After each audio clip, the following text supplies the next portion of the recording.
अस्सलामुअलैकुम guys, अनीकली YouTube channel में खुशामदीद। जैसा कि आज की वीडियो मैं आपके लिए लेकर आया हूँ वीएवी के हवाले से। इससे पहले भी मैं एक वीडियो बना चुका हूँ वीएवी के हवाले से, तो अब ये मैं वीडियो आपके लिए दोबारा से लेकर आया हूँ। इसमें सही तरीके से एक्सप्लेन करूँगा आपको कि हमारी वीएवी किस तरीके से काम करती है, इसका डैम्पर हम किस तरीके से टाइट करते हैं।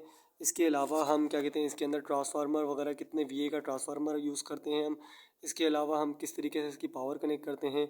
एसलिंग हम मतलब कहने का मकसद थर्मोस्टेट हम किस पे कैसे लगाते हैं, हाई लो के पाइप वगैरह, सीएफएम वगैरह कैसे सेट करते हैं, सारी चीज़ें मैं आपको बताऊंगा। ठीक है गाइस, तो सबसे पहले हम चलते हैं वीएवी के डैम्पर के पास। क्या कहते हैं, डैम्पर की पोजीशन के बारे में आपको बताऊंगा कि हम इसकी डैम्पर की पोजीशन कैसे सेट करते हैं। तो ये वीडियो स्टार्ट करने से पहले मैं आपसे ना एक रिक्वेस्ट करूँगा कि मेरे चैनल को सब्सक्राइब करें और वीडियो को लाइक ज़रूर करिएगा, शेयर ज़रूर करिएगा। ठीक है, तो सबसे पहले मैं डैम्पर की बात करता हूँ। यहाँ हमारा डैम्पर 100% ओपन पे हमने इसको टाइट किया हुआ है। ठीक है, एल्की से इसके दो नट होते हैं, यहाँ पे हमने इसको टाइट किया हुआ है, 100% ओपन पे रखा और डैम्पर को हमने 0 डिग्री पे रखा। ये जो इसकी क्या कहते हैं डायल है, यहाँ पे 0 डिग्री से लेकर 90 डिग्री तक की इसकी सेटिंग है।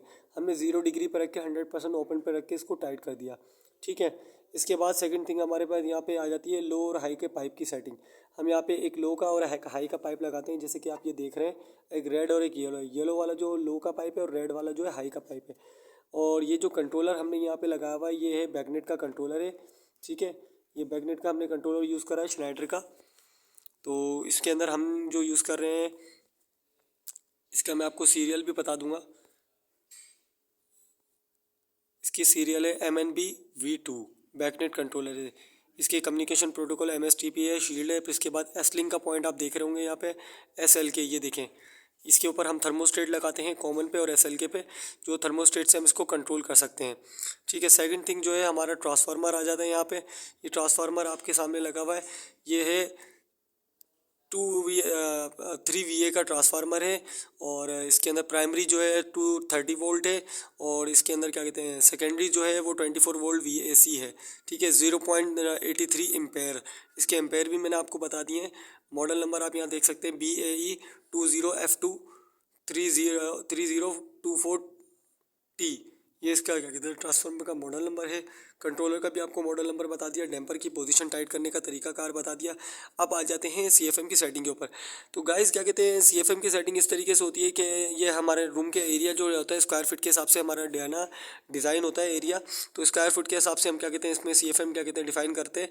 तो उस एरिया के हिसाब से हम ना मिनिमम और मैक्सिमम CFM डिसाइड होते हैं। जैसे मिसाल के तौर पे अब VAV का साइज़ जो है ना 315 है, ये क्या कहते हैं 125 है, 100 है। वो रूम जितना बड़ा होगा उतनी बड़ी हमारी VAV होगी और रूम जितना छोटा होगा उतना हमारा VAV होगा। ठीक है, तो VAV हम रूम के और एरिया के स्क्वायर फीट के हिसाब से हम क्या कहते हैं डिफ़ाइन करते हैं कि कितना बड़ा हमारा VAV डिज़ाइन में आएगा।